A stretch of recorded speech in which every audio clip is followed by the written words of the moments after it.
Hi hello എല്ലാവർക്കും നമസ്കാരം. നമ്മളുടെ പുതിയൊരു വീഡിയോയിലേക്ക് എല്ലാവർക്കും സ്വാഗതം. അപ്പോൾ ഇന്ന് നമ്മൾ തയ്യാറാക്കാൻ പോകുന്നത് ഒരു മുട്ടക്കൂസ് പൊരിയലിൻ്റെ റെസിപ്പിയാണ്. അപ്പോൾ അതിനുവേണ്ടി ആദ്യമേ ഞാനൊരു പാത്രം അടുപ്പത്ത് വെച്ചിട്ടുണ്ട്. ഇതിലേക്ക് നമ്മൾ ആദ്യമേ ഞാൻ ചേർത്ത് കൊടുക്കുന്നത് എണ്ണയാണ്. വെളിച്ചെണ്ണയോ അല്ലെങ്കിൽ നിങ്ങൾക്ക് ഇഷ്ടമുള്ള ഏതൊരു ഓയിൽ വേണമെങ്കിലും നിങ്ങൾക്ക് ഇതിൽ ചേർത്ത് കൊടുക്കാം. എണ്ണയൊക്കെ നന്നായിട്ടൊന്ന് ചൂടാവട്ടെ. എണ്ണ നന്നായിട്ട് ചൂടായി കഴിഞ്ഞാൽ പിന്നെ നമ്മളിതിലേക്ക് ചേർത്ത് കൊടുക്കുന്നത് കടുകാണ്. കടുക് ചേർത്ത് നന്നായിട്ട് നമുക്കൊന്ന് പൊട്ടിച്ചെടുക്കണം. കടുക് ചേർക്കുമ്പോൾ എപ്പോഴും ശ്രദ്ധിക്കേണ്ടത് എണ്ണ നന്നായി ചൂടായതിനു ശേഷം മാത്രമേ കടുക് ചേർത്ത് കൊടുക്കാനായിട്ട് പാടുള്ളൂ.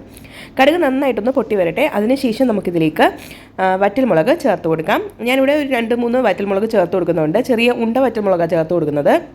വറ്റൽമുളക് ഒന്ന് മൂത്ത് കഴിഞ്ഞാൽ പിന്നെ നമ്മളിതിലേക്ക് ചേർത്ത് കൊടുക്കുന്നത് ജീരകമാണ്. ഓരോരുത്തരും ഓരോ രീതിയിലാണ് തയ്യാറാക്കുന്നത്. ഇപ്പം ഞാൻ എൻ്റെ വീട്ടിലൊക്കെ തയ്യാറാക്കുന്ന ഒരു വെർഷനാണ് ഞാൻ നിങ്ങളുമായിട്ട് ഷെയർ ചെയ്തിട്ടുള്ളത്.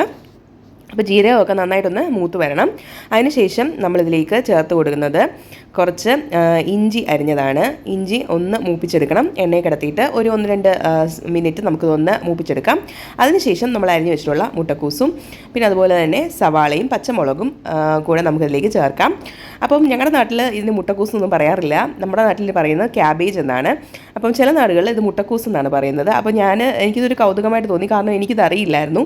അപ്പം എന്നെപ്പോലെ അറിയാത്തവർ ആരെങ്കിലും ഉണ്ടെങ്കിൽ അവർക്ക് ഉപകാരമായിക്കോട്ടെ എന്ന് കരുതിയിട്ടാണ് ഇന്ന് ഇങ്ങനൊരു വീഡിയോ ഇടാൻ തന്നെ വിചാരിച്ചത്.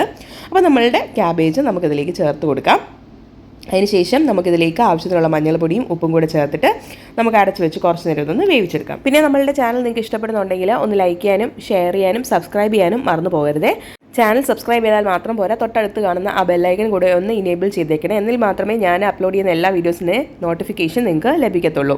അപ്പോൾ അതേ നമ്മളുടെ മുട്ടക്കൂസും മഞ്ഞൾപ്പൊടിയും ഉപ്പും എല്ലാം നമ്മൾ ചേർത്ത് നന്നായിട്ടൊന്ന് മിക്സാക്കി ഇതുപോലെ ഒന്ന് തത്തിപ്പൊത്തി വെച്ചിട്ടുണ്ട്. ഇനി നമുക്ക് അടച്ച് വെച്ച് ഇതിൽ നിന്ന് കുറച്ച് വെള്ളമൊക്കെ ഇറങ്ങി വരും. ആ ഒരു പാകം വരെ നമുക്കിതൊന്ന് കുക്ക് ചെയ്തെടുക്കാം.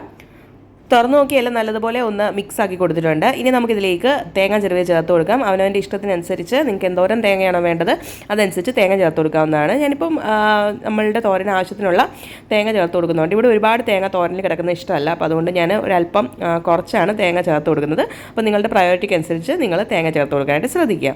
തേങ്ങയും കൂടെ ചേർത്തതിന് ശേഷം നമ്മൾ ഒന്നും കൂടെ അടച്ച് വെക്കുന്നുണ്ട്. കാരണം നമ്മൾ ചേർത്തുള്ള തേങ്ങയുടെ പച്ചച്ചുവയൊക്കെ ഒന്ന് മാറണമല്ലോ. അപ്പോൾ അതുകൊണ്ട് ഇത് അടച്ച് വെച്ച് കുറച്ച് നേരം കൂടെ ഒന്ന് കുക്ക് ചെയ്യുന്നുണ്ട്. അപ്പോൾ ആ സമയം കൊണ്ട് തന്നെ നമ്മളുടെ മുട്ടക്കൂസും വെന്ത് കിട്ടും. അതോടൊപ്പം തന്നെ നമ്മളുടെ തേങ്ങയുടെ പച്ചച്ചുവയും കൂടെ മാറിക്കിട്ടും. നമുക്കിതൊന്ന് തുറന്നു നോക്കി നല്ലതുപോലെ ഒന്ന് മിക്സ് ചെയ്ത് കൊടുക്കാം. നമ്മൾ ചേർത്തുള്ള തേങ്ങ എല്ലാം തന്നെ മുട്ടക്കൂസിൽ നന്നായിട്ട് യോജിക്കത്തക്ക രീതിയിൽ നമുക്കിതൊന്ന് മിക്സ് ചെയ്ത് കൊടുക്കുന്നുണ്ട്. അപ്പം ഏകദേശം ഇതിനകത്തെ മുട്ടക്കൂസൊക്കെ വെന്തിട്ടുണ്ട്. കുറച്ച് വെള്ളം കാണും. അപ്പോൾ ആ ഒരു വെള്ളം നമുക്ക് തുറന്നു വെച്ച് തന്നെ ഇതുപോലെ ഒന്ന് പറ്റിച്ചെടുത്താൽ മതി. അപ്പോൾ അത്രയേ ഉള്ളൂ. നല്ല ടേസ്റ്റി ആയിട്ടുള്ള അടിപൊളിയായിട്ട് ചോറിൻ്റെ കൂടെ ഒക്കെ കഴിക്കാൻ പറ്റുന്ന അടിപൊളി ടേസ്റ്റി ആയിട്ടുള്ള മുട്ടക്കൂസ് തോരൻ ഇവിടെ റെഡി ആയിട്ടുണ്ട്. ഫ്രഷ് ആയിട്ടുള്ള കറിവേപ്പില ഉണ്ടെങ്കിൽ അതും കൂടെ നിങ്ങൾക്ക് ഇതിലൂടെ ചേർത്ത് കൊടുക്കാം. എൻ്റെ കയ്യിൽ ഇല്ലാഞ്ഞുകൊണ്ട് മാത്രം ഞാൻ അതിൽ ചേർത്ത് കൊടുക്കുന്നില്ല.